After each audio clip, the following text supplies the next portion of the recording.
A paz do Senhor Jesus, estamos iniciando mais um Instantes Finais, a sua aula de profecia e de escatologia bíblica no seu lar. E eu quero mais uma vez agradecer por sua audiência, você que acompanha a nossa programação pela TV ou pela internet. Que Deus te abençoe, que as bênçãos de Deus continuem sendo derramadas sobre a sua vida, sobre a sua família. Seja muito bem-vindo aos Instantes Finais. Se você deseja enviar uma mensagem para nós, uma pergunta, uma crítica, uma opinião, uma sugestão, fique à vontade. O número do nosso WhatsApp é o 994661010. Se você é um telespectador assíduo dos Instantes Finais, você sabe que nós estamos estudando sobre profetas e profecias. De forma mais específica, nós estamos estudando sobre o ministério profético de Elias, não é?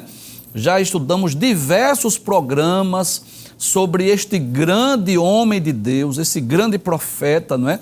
Que ficou conhecido na história bíblica como profeta de fogo, e não só por suas profecias, mas também pelos milagres, não é? Pelos muitos milagres que Deus operou através do profeta Elias.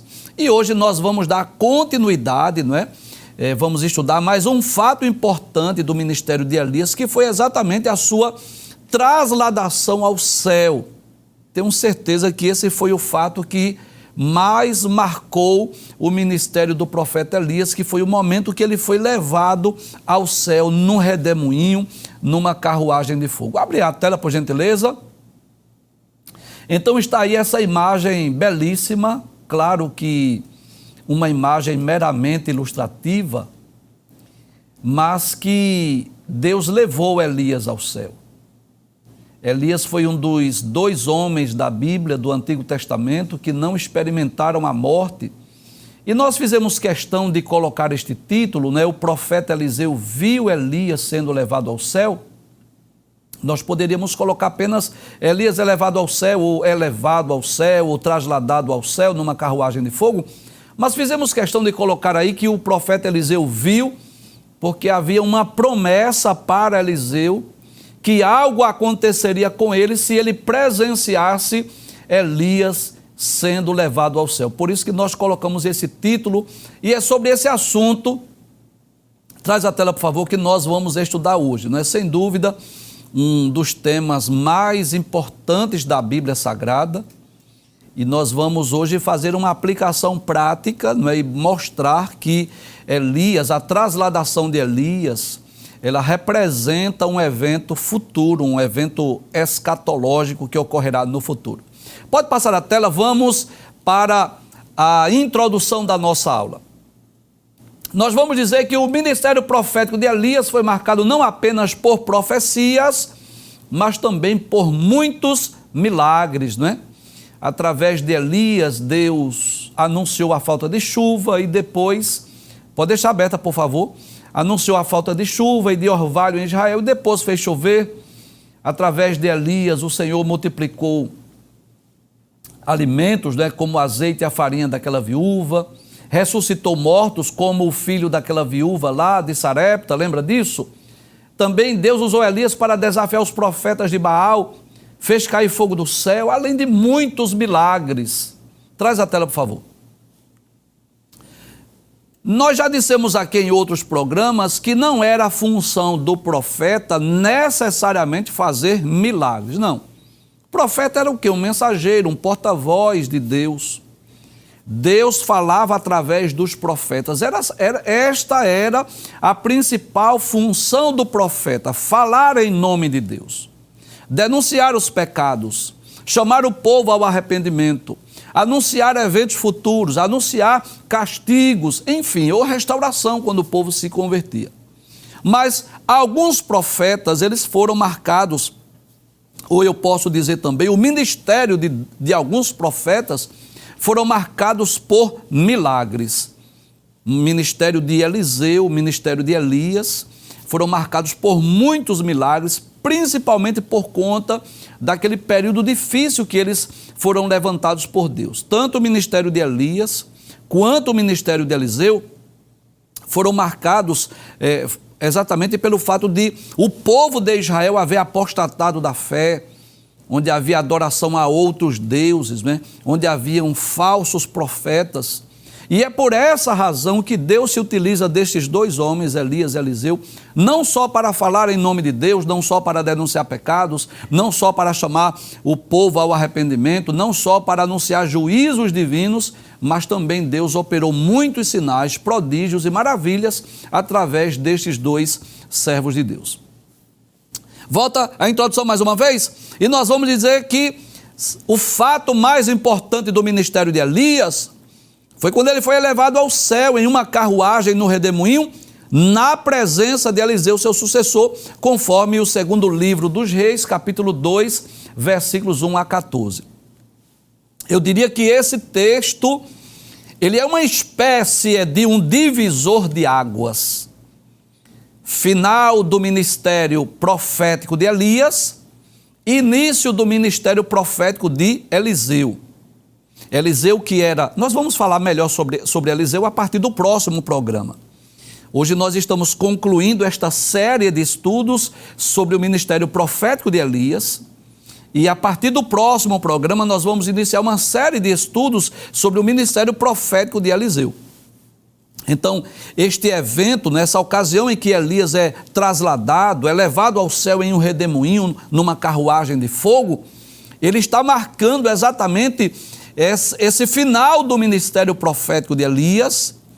Elias havia cumprido a sua missão, já havia entregue aos homens a mensagem que Deus havia lhe confiado, já havia feito muitos sinais, milagres, prodígios e maravilhas, e a partir de então marca-se também o início do ministério profético de Eliseu, que também é marcado por muitos milagres. Você vai ver isso a partir do próximo programa. E como eu disse, esse tema desse programa de hoje, ele é um tema muito importante dentro da escatologia, não só para o estudo das profecias ou do ministério profético do Antigo Testamento, mas também para o estudo da escatologia dos eventos futuros, porque esta trasladação de Elias, quando foi levado ao céu sem experimentar a morte, sem dúvida, é uma figura ou uma ilustração de um evento futuro escatológico que vai ocorrer com a igreja num futuro próximo. Pode passar a tela, por gentileza, vamos estudar esse tema maravilhoso. Isso está no segundo livro dos Reis, capítulo de número 2, diz assim a palavra de Deus: sucedeu, pois, que, havendo o Senhor de elevar Elias num redemoinho ao céu, Elias partiu com Eliseu de Gilgal. Muito bem. Eu quero lembrar aqui que existem dois personagens do Antigo Testamento que não experimentaram a morte, que Deus achou por bem levá-los para si sem que esses homens passassem pela morte, não é? E é importante nós lembrarmos isso. Há uma lei que foi estabelecida por Deus, que está lá em Hebreus capítulo 9, versículo de número 27, que diz que, como aos homens está ordenado morrerem uma vez, vindo depois disso o juízo, eu diria que esta é uma regra geral, que serve para todos os homens, mas que Deus achou por bem quebrar essa regra. Então Deus tomou a iniciativa, posso dizer assim, decidiu levar dois homens ao céu, sem que eles experimentassem a morte. E você sabe o nome deles, não é? Quais são? Isso, muito bem. Enoque e Elias. A trasladação de Enoque está lá no capítulo 5 do livro de Gênesis, a partir do versículo de número 21. Se você está com a sua Bíblia, você pode conferir aí, por gentileza. Diz assim: e viveu Enoque 65 anos e gerou a Metusalém. E andou Enoque com Deus, depois que gerou a Metusalém, 300 anos e gerou filhos e filhas. E andou Enoque com Deus, e foram todos os dias de Enoque 365 anos, e andou Enoque com Deus, e não se viu mais, porquanto Deus para si o tomou.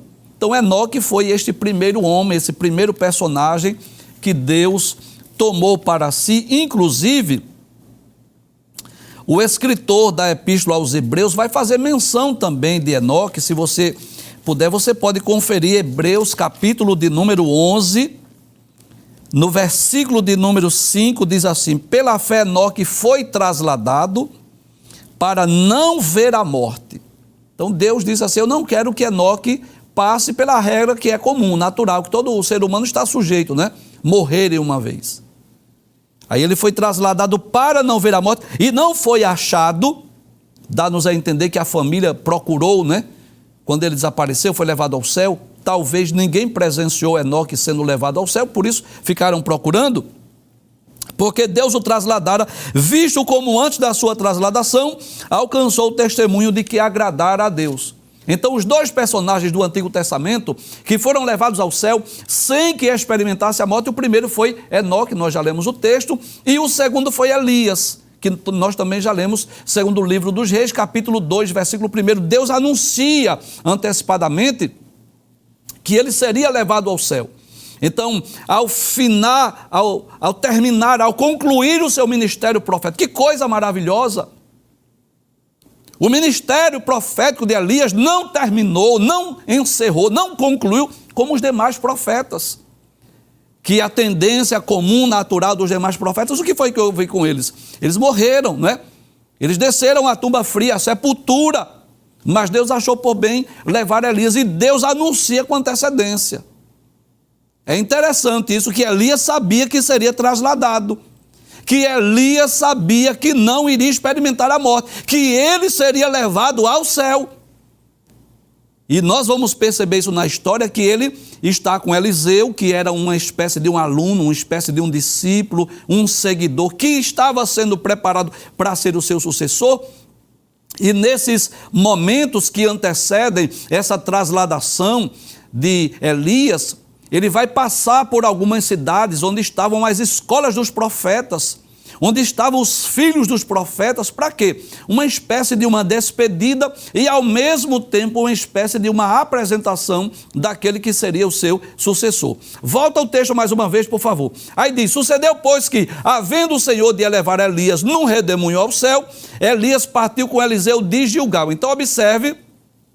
É claro que isso é uma imagem meramente ilustrativa, mas como que à sua direita Elias, não é que era mais idoso, mais velho, dá-nos a entender que ele era mais idoso do que Eliseu, e à sua esquerda estava o profeta Eliseu, que era uma espécie de um aluno, um discípulo, um seguidor, um aprendiz, e queria se tornar o substituto de Elias. E disse Elias a Eliseu: olha, fica-te aqui, porque o Senhor me enviou a Betel. Eu vou a Betel, fique aqui. Mas disse Eliseu: vive o Senhor e vive a tua alma, que te não deixarei. E assim foram a Betel. Então nós vamos perceber aí que é como se Elias tivesse feito uma espécie de um teste com Eliseu. Fique aqui. Deus me mandou até Betel. Volta ao texto mais uma vez. Disse assim: o Senhor me enviou a Betel. Isso mesmo. Volta a tela. O Senhor me enviou a Betel, fica-te aqui. Mas Eliseu disse: não, eu não vou te deixar, eu estarei contigo, eu vou contigo, eu vou te acompanhar. É como se Eliseu dissesse assim: a qualquer momento Elias será tomado, eu quero ver, eu quero presenciar, eu quero ter essa experiência. E eu quero aproveitar esses últimos momentos, eu não sei quanto tempo eu vou estar aqui com Elias, eu quero aproveitar esse momento, eu não vou te deixar. Passe o texto, por gentileza. Eles seguiram juntos, né, a Betel. Então os filhos dos profetas que estavam em Betel saíram a Eliseu e lhe disseram: primeiro eu gostaria de dizer quem são os filhos dos profetas. Bem, esses filhos dos profetas não eram necessariamente filhos biológicos. E quem eram? Eram discípulos que estavam com os profetas. Havia algumas escolas de profetas, né? Em Jericó, em Betel, em Gilgal, onde esses moços, esses jovens se reuniam para aprender as escrituras, para aprender as experiências com esses profetas que eram mais experientes. E você sabe disso, que não significa dizer necessariamente que estes filhos dos profetas ou discípulos dos profetas seriam profetas necessariamente. porque para ser profeta tinha que ter um chamado específico, diferente da classe sacerdotal. Os sacerdotes, né, os filhos dos sacerdotes, eles se tornavam sacerdotes. Aqueles que eram da família de Arão, da tribo de Levi, eles se tornavam, consequentemente, sacerdotes. Mas profeta não. Profeta dependia do chamado. Então, esses discípulos, que eram chamados de filhos dos profetas, eles eram uma espécie de alunos, discípulos, aprendizes, que estavam aprendendo as Escrituras, que estavam aprendendo a lei de Deus, que estavam tendo experiência com aqueles profetas mais experientes, mais idosos, mas não significa dizer que necessariamente eles iriam se tornar profetas. Volta o texto mais uma vez. Então os filhos dos profetas que estavam em Betel saíram a Eliseu e lhe disseram: sabes que o Senhor hoje tomará o teu Senhor por cima da tua cabeça? Que coisa interessante.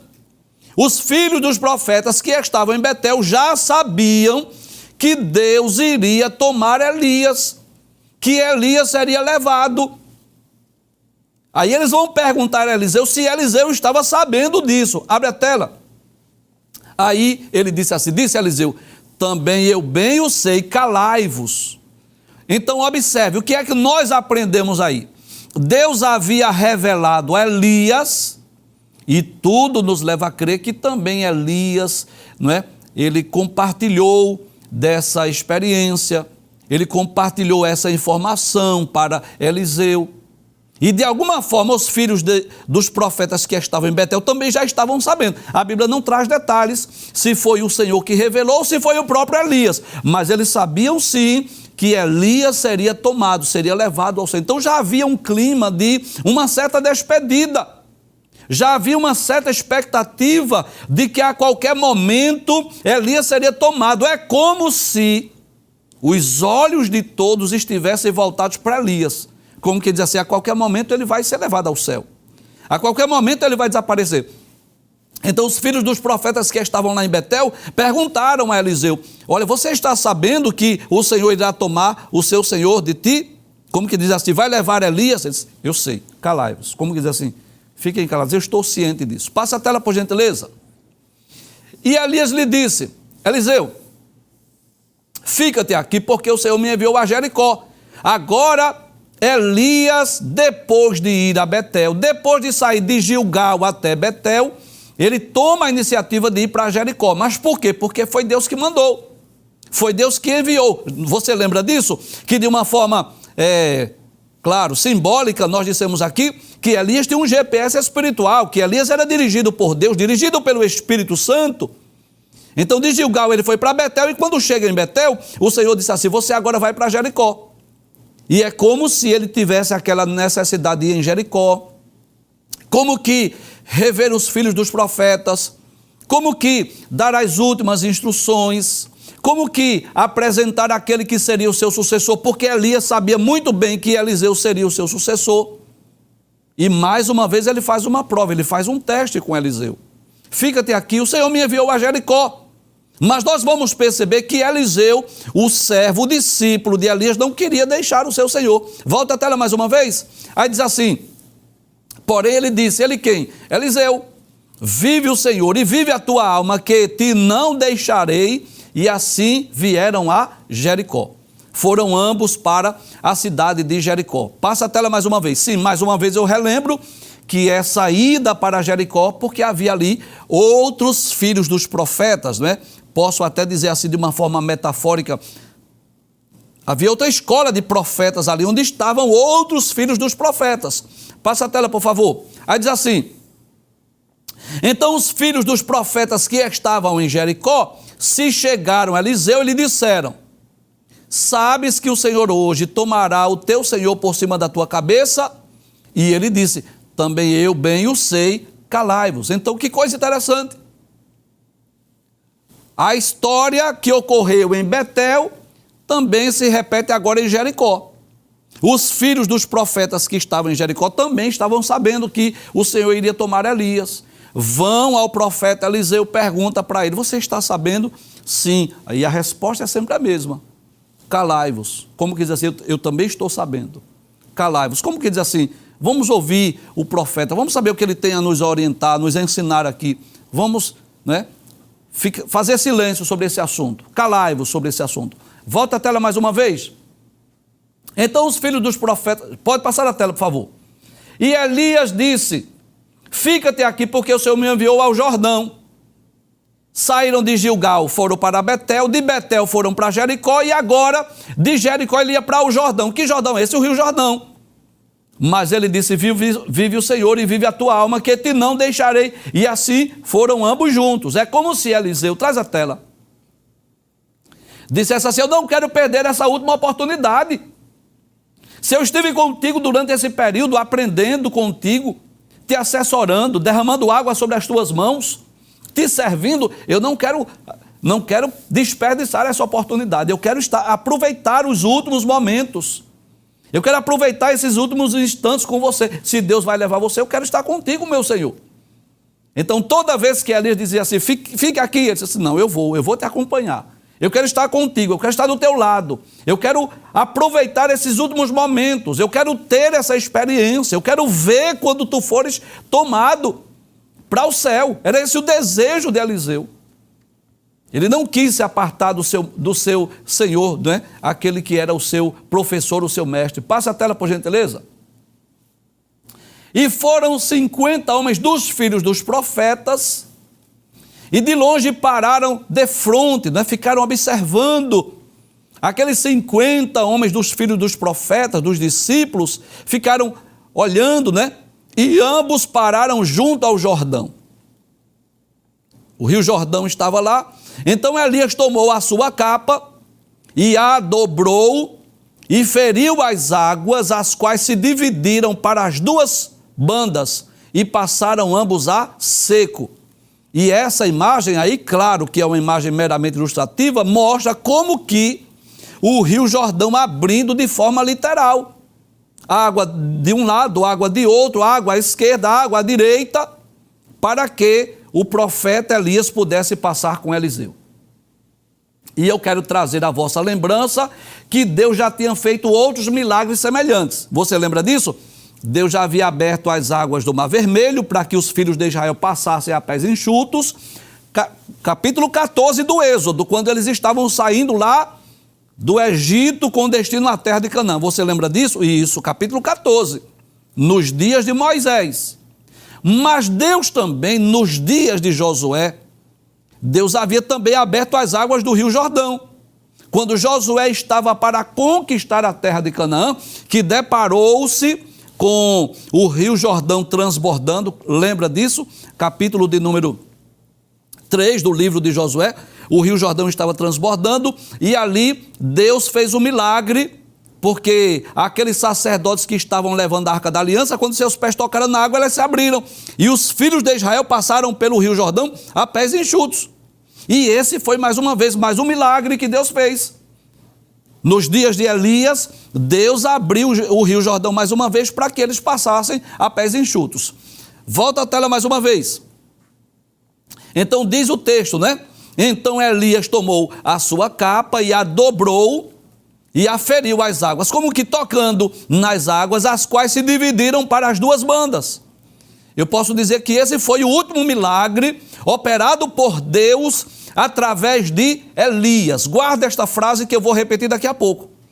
Porque o último milagre que Deus fez através de Elias e o primeiro milagre que Deus fez através de Eliseu foram milagres iguais. Posso dizer que foram milagres iguais. Então, o último milagre que Deus fez através de Elias foi exatamente abrir as águas do rio Jordão para que eles passassem em seco, a pés enxutos. Passa a tela, por favor.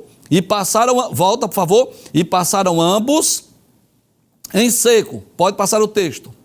Sucedeu, pois, que havendo eles passado, Elias disse a Eliseu, vendo a perseverança, traz a tela, vendo a perseverança do seu discípulo, do seu aluno, que mesmo Elias dizendo, fica-te aqui em Betel, fica aqui em Jericó, ele disse, não, eu vou contigo, eu não quero te deixar. Aí chegou a oportunidade de Elias fazer uma proposta a Eliseu. atendeu um pedido de Eliseu. Abre a tela, por gentileza. Elias disse a Eliseu: pede-me o que queres que te faça antes que seja tomado de ti. Traz a tela. É como se ele desse um cheque em branco, de forma ilustrativa, falo isso, claro. Diz assim: você tem o direito de pedir o que você quiser, peça o que você quiser. E é aí, irmãos, onde tem o teste da sabedoria. Essas palavras de Elias me faz lembrar as palavras de Deus a Salomão. Você lembra do que está no primeiro livro dos Reis, capítulo 3? Quando Deus aparece a Salomão em Gibeão em sonhos e disse a Salomão: pede-me o que queres que eu te dê. E Salomão poderia pedir riquezas, né? Glórias, honras. Mas o que foi que ele pediu? Ele pediu um coração sábio. Ele pediu sabedoria. Por quê? Porque ele se sentiu muito pequeno diante daquela grande missão. Reinar sobre as 12 tribos de Israel, substituir, ser o sucessor de Davi, não era uma tarefa fácil. Ele se sentiu muito pequeno, ele pediu a Deus que lhe desse um coração sábio, entendido, para ele saber governar, para ele saber reinar, liderar aquele povo. E qual era agora o pedido de Eliseu? Que era que Eliseu tinha, depois de estar com Elias durante alguns anos, aprendendo com Elias, aprendendo com aquele grande profeta, vendo Deus operar, usar Elias, o que era que ele queria agora? Que pedido interessante, né? Volta a tela mais uma vez. Aí ele diz assim: pede-me o que queres que eu te faça antes que seja tomado de ti. E disse Eliseu: peço-te que haja porção dobrada de teu espírito sobre mim. E é aí, irmãos, que muitas pessoas interpretam erroneamente esse texto, esse pedido de Eliseu. Tem muita gente que acha que Eliseu queria ser maior do que Elias, que o desejo de Eliseu era fazer o dobro dos milagres de Elias. Tem pessoas que pensam que o desejo de Eliseu era querer ser maior do que o seu senhor Elias, era ser mais usado por Deus do que foi Elias, mas não era isso que ele estava dizendo. Quando Eliseu pede a porção dobrada do Espírito, duas coisas nós aprendemos. Primeiro, ele estava pedindo para ser o seu herdeiro, para ser o seu sucessor, porque era o herdeiro, era o filho que era o primogênito, o herdeiro que tinha a porção maior, a porção dobrada. Era como se ele dissesse assim: olha, se Deus vai te levar, Elias, eu quero ser o teu herdeiro. Eu quero ser usado por Deus, eu quero dar continuidade a esse ministério profético. Então, o sentido ali não é eu quero ser mais usado por Deus do que foste tu. O sentido não era que ele queria ser maior do que Elias, claro que não. Mas ele queria ser o seu herdeiro, queria ser o seu sucessor. Queria fazer a obra de Deus. Queria ser útil. Queria ser usado por Deus. E Deus está à procura de pessoas assim, que têm um coração voluntário, o desejo de trabalhar, o desejo de servir, o desejo de fazer a obra de Deus. Nós vamos ver no próximo programa, quando formos falar sobre o chamado de Eliseu, que Deus está à procura de pessoas ocupadas que queiram fazer a obra. É lamentável que tem muitos crentes na igreja. Eu quero me dirigir agora com exclusividade a cristãos, a pessoas evangélicas, que são infrutíferos na casa de Deus, que ainda não descobriram a sua função no reino, que ainda não sabem para que foram chamados. E permita-me fazer uso aqui de uma ilustração. É como se, permita-me, eu vou voltar a falar do pedido de Elias e Eliseu, eu vou voltar a falar sobre isso. Mas é como se um grande empresário, ao passar numa praça, ele visse um garoto, uma criança chorando ali, ele fosse compadecer, se fosse lá aquela criança, e dissesse assim: que tens? Por que choras? E aquela criança dissesse assim: eu não tenho pai, não tenho casa, não tenho mãe, não tenho nada. Você quer ser meu filho? Você quer que eu lhe adote como filho? Claro que eu quero.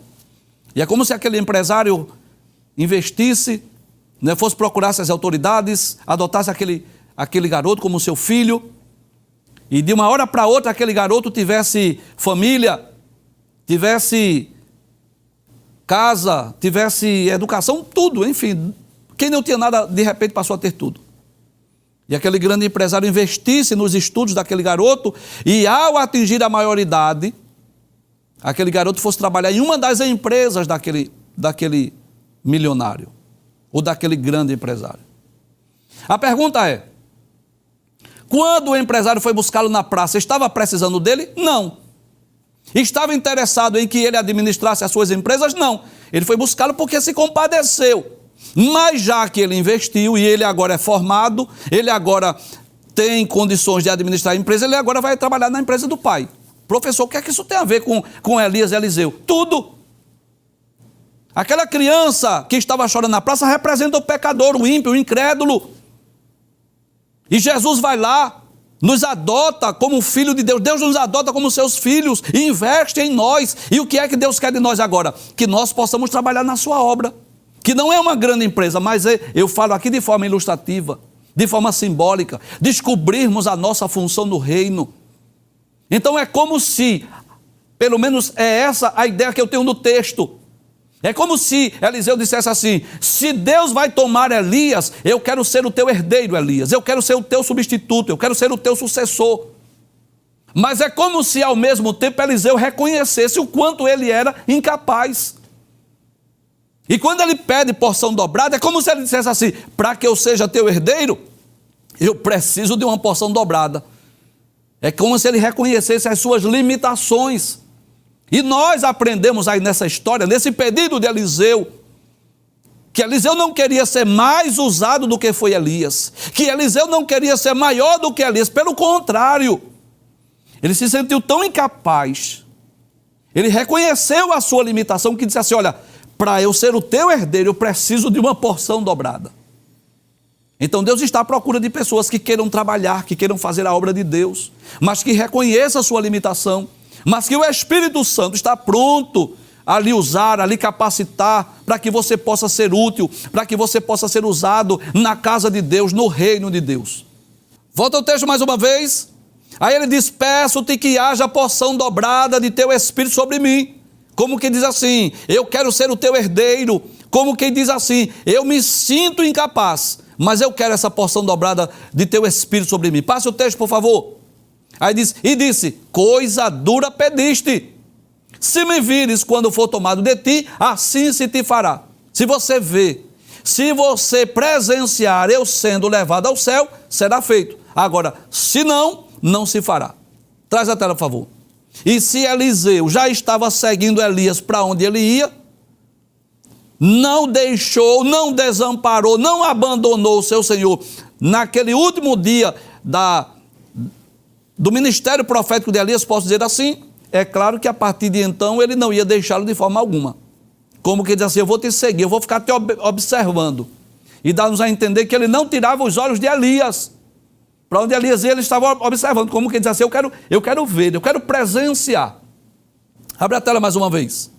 Aí diz o texto, e sucedeu que indo eles andando e falando, eis que um carro de fogo, com cavalos de fogo, os separou um do outro, e Elias subiu ao céu num redemoinho. Passa o texto, por favor. E o que vendo Eliseu clamou, meu pai, carros de Israel e seus cavaleiros. E ele rasgou as vestes. Quando ele rasga essas vestes, né, é no sinal, diante daquela visão gloriosa, e diz assim, nunca mais o viu. E tomando das suas vestes, as rasgou em duas partes. Diante daquela experiência maravilhosa, diante da partida do seu Senhor, é como se ele rasgasse as suas vestes. Passa o texto, por favor. E também levantou a capa de Elias, que ficou com uma espécie de uma herdade, de uma herança que ele recebeu do seu Senhor, e voltou e parou à borda do Jordão, e tomou a capa de Elias, que ele caíra, e feriu as águas, e disse, onde está o Senhor, o Deus de Elias? Então feriu as águas, e se dividiram elas para uma e para outra banda, e Eliseu passou. Que coisa interessante. Eu disse aqui que o último milagre operado por Deus através de Elias foi abrir as águas do Rio Jordão. Eles passaram a pés enxutos. E agora vem Eliseu, com a capa de Elias, com a sua herdade, com a sua herança. E Eliseu fez um teste. Pegou a capa do seu senhor Elias e quando tocou nas águas, as águas se abriram mais uma vez. E aí eu posso dizer que o último milagre operado por Deus através de Elias foi abrir as águas do Rio Jordão. E o primeiro milagre operado por Deus através do profeta Eliseu também foi abrir as águas do Rio Jordão. Passa a tela, por gentileza. Também levantou a capa de Elias que lhe caíra. E voltou-se, parou à borda do Jordão. E tomou a capa de Elias que lhe caíra e feriu as águas e disse: onde está o Senhor Deus de Elias? Então feriu as águas e se dividiram elas para uma e para outra banda e assim Eliseu passou. Traz a tela. Então a partir do próximo programa nós vamos iniciar o estudo do ministério profético de Eliseu, que foi poderosamente usado por Deus, e eu posso até dizer que muito mais para fazer milagres do que para profetizar. Diferente dos demais profetas que ficaram mais conhecidos por suas profecias, Eliseu ficou mais conhecido por seus milagres. Mas eu disse aqui no início do programa que essa trasladação de Elias foi um evento que ocorreu no passado, mas que aponta para um evento futuro, escatológico. Aponta para o arrebatamento da igreja. Tanto a trasladação de Enoque, capítulo 5 de Gênesis, capítulo 11 lá de Hebreus, quanto essa trasladação de Elias, capítulo 3 do segundo livro dos Reis, nos mostra sobre a possibilidade, sim, de seres humanos mortais serem levados ao céu sem que experimentem a morte. Não tenha dúvida que a trasladação de Enoque e Elias aponta para o arrebatamento da igreja. Quando nós estamos pregando o evangelho, é muito comum as pessoas dizerem assim: quem já viu um ser humano que come feijão, farinha e charque morar no céu? Isso parece um absurdo, eu concordo com você.